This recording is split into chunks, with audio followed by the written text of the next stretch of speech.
All right, guys, we're back. Welcome back to my apartment. You're here with Colin Nicholas. Ugh, me.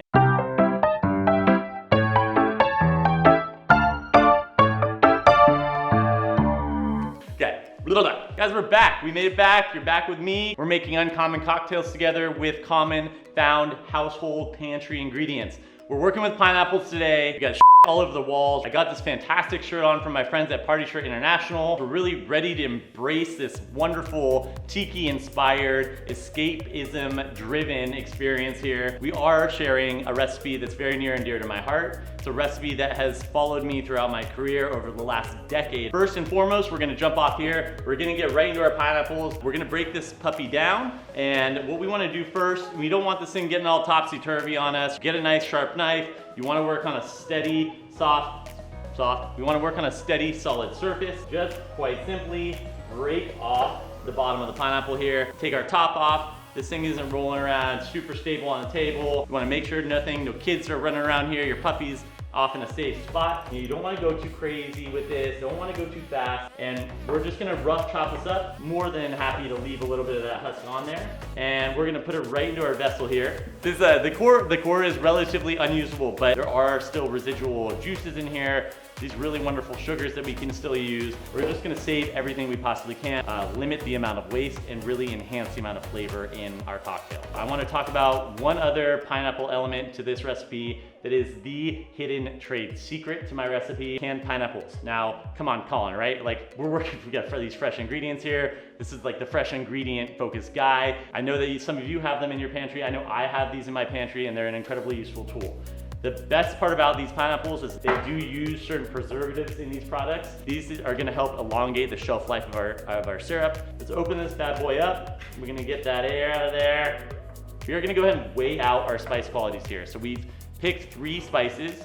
We have whole cloves, star anise, a whole star anise, and we have whole allspice berry. Easily found at any grocery store, right? Or even perhaps in your kitchen already. But these are gonna allow you to get all of that wonderful flavor, get that nice, deep, rich, spice-driven expression into the syrup, but it's also gonna allow us to strain these off really easily. We're gonna take about 15 grams of allspice berries. Again, we're using the whole berries. And about 15 grams will equal 2 tablespoons or so. We have 15 grams of our allspice berry. I just threw 3 pieces of star anise. We're gonna use 1 pineapple. So for 1 pineapple, no more than 3 pieces of star anise. It's an incredibly overpowering, almost polarizing flavor. It's something that I really enjoy. And we're gonna go for, let's go like 5 to 7 grams of clove. You know, not everyone's a huge Not everyone's a huge fan of clove. Clove also can lend a really tannic quality to a syrup if it's overworked. So we're gonna kick it on a really low number, really low heat on our reduction here. If you're using a gas stove or an electric stove, go on the lowest heat setting possible, because once you've gone up from there, there's really no coming back. And we're just gonna go ahead and kick in half of the juice from our can of canned pineapples. They are just like little pillows of fresh, poppy, vibrant pineapple. Without the spices, no water. We wanna just take this raw off of the core, and you don't need to go crazy with this, right? Let's not like throw our neck out, let's not throw our back out. We just want to break some of those more dense, fibrous? You'll see the juices going here. We're getting some liquid, and as we're finishing toasting our spices here, we wanna make sure we're giving these a little bit of attention, right? We don't want these to just sit on their own. These are little babies. Want to get the aromas going. You know, you gotta waft it. You gotta want to waft it up to yourself. So let's hit this in here. Make sure we're not splashing anyone. And we're actually just gonna toss these together. And at this point, we're gonna go full heat. We want to bring this thing up to a boil. We want to cook it. And as I mentioned before, we did save our core. We're gonna actually kick it right into our pot. We're gonna add 2 quarts of water. Kick it in there. I don't know, nibble on it. Get it in your mouth. As we're boiling this water, again, it's super important that we're agitating this mixture. This should be a spiritual journey for you of sorts. Little movie magic here. We'll be back with you in 5 minutes here. And let this thing cook up. We got some steam coming off the top of it here. Before we go ahead and dissolve our sugar, we're gonna pop our core out. 2 cups of sugar.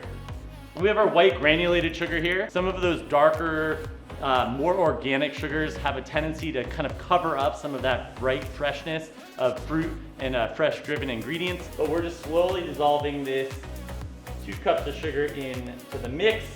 We brought in the big dog today. We have a Chinois This is absurd, right? This thing is crazy. You have a larger mesh strainer that works totally fine. And we're gonna we gotta be super careful with this part of the process here. We got boiling water, we got sugars. This is no joke, guys. So we're gonna strain really slowly. Again, we popped the core out. We made it to this point here, guys. We got to look at this color on this syrup here. It's unbelievable. We have our sugars. We've incorporated our toasted baking spices.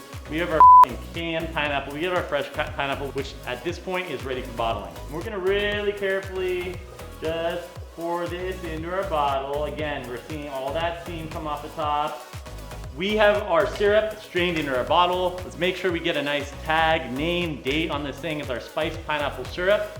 Catch me next week. We're gonna incorporate this syrup into my Betty cocktail. We're gonna show you a few applications. In the meantime, have fun with this, get a little creative, and enjoy your drinks.